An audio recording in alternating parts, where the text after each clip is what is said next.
of Jesus excluding Christian sources. So we have Josephus. Now, Josephus was a politician, he was a soldier, he was an historian, and one of the reasons that he is so important in our study is because it's believed that he lived around AD 37 to 100. So that places him right around the time of Jesus' death, but he was also born in Jerusalem. And he was born in Jerusalem shortly after Jesus' death, which places him in Jerusalem right around the time that the book of Acts said the Christian church was starting to flourish.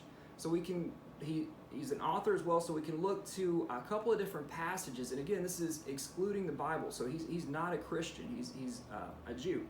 But we look at Antiquities 20.200. Here's the passage that we're referring to.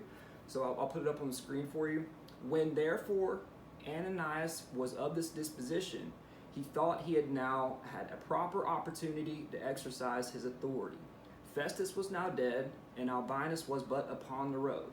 So he assembled the Sanhedrin of judges and brought before them the brother of Jesus, who was called Christ, whose name was James, talking about the brother of Jesus, and some others, or some of his companions.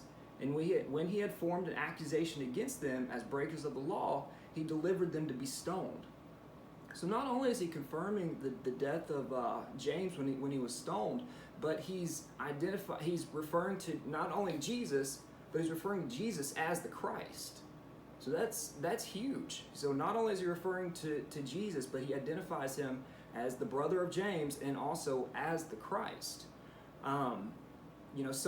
Some scholars doubt the validity of this passage, but most people hold the view that this is authentic for a couple of different reasons. It appears in all of the Greek manuscripts, and number two, Josephus is referring to James, the brother of Jesus, in sort of a matter-of-fact, laissez-blase way. If it is believed that if Christians came in at a later date and inserted this passage, that they would have had a lot more reverence for Jesus and Jesus Christ. Josephus is really referring to Jesus and James in a matter-of-fact way. There's no reverence. As a matter of fact, he only really mentions Jesus to identify James. So most scholars hold the view that this is an authentic passage by Josephus, which is huge. I mean, he's not a Christian. This isn't coming from the Bible, and he clearly identifies Jesus as who they call the Christ.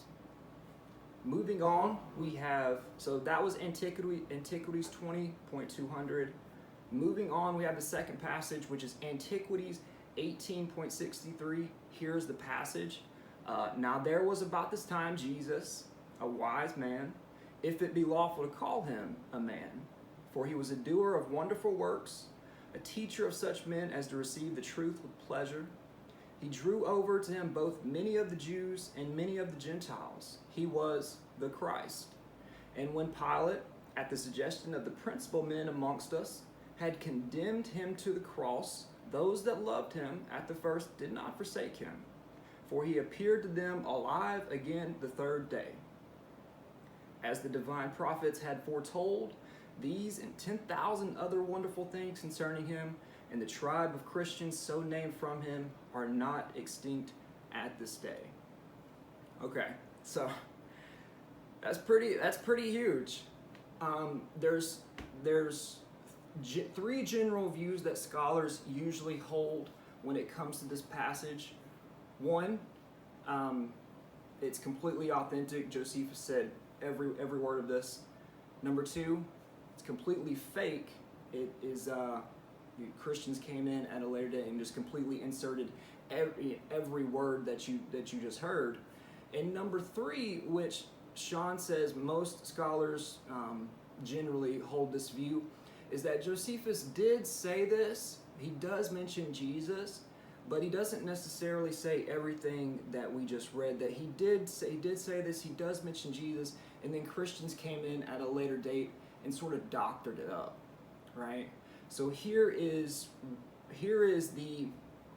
a passage that a scholar wrote that said what he thinks it may have looked like. So again, this is just basically an opinion, but this is an opinion of what the authentic version may have looked like. At this time, there appeared Jesus, a wise man, for he was a doer of startling deeds, a teacher of people who received the truth with pleasure, and he gained a following both among many Jews and among many of Greek origin. And when Pilate, because of an accusation made by the leading men among us, condemned him to the cross, those who had loved him previously did not cease to do so, and up until this very day, the tribe of Christians named after him has not died out.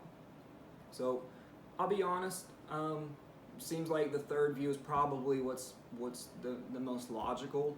I mean, for him, because for him to say everything that he just said, you would think that he's a Christian.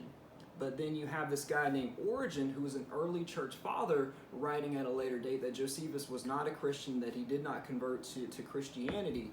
But he's clearly talking about Jesus dying on the cross, being resurrected on the third day, referring to him as the Messiah. I mean, those are all the core tenets of Christianity. So I don't know how you can get any more Christian than that.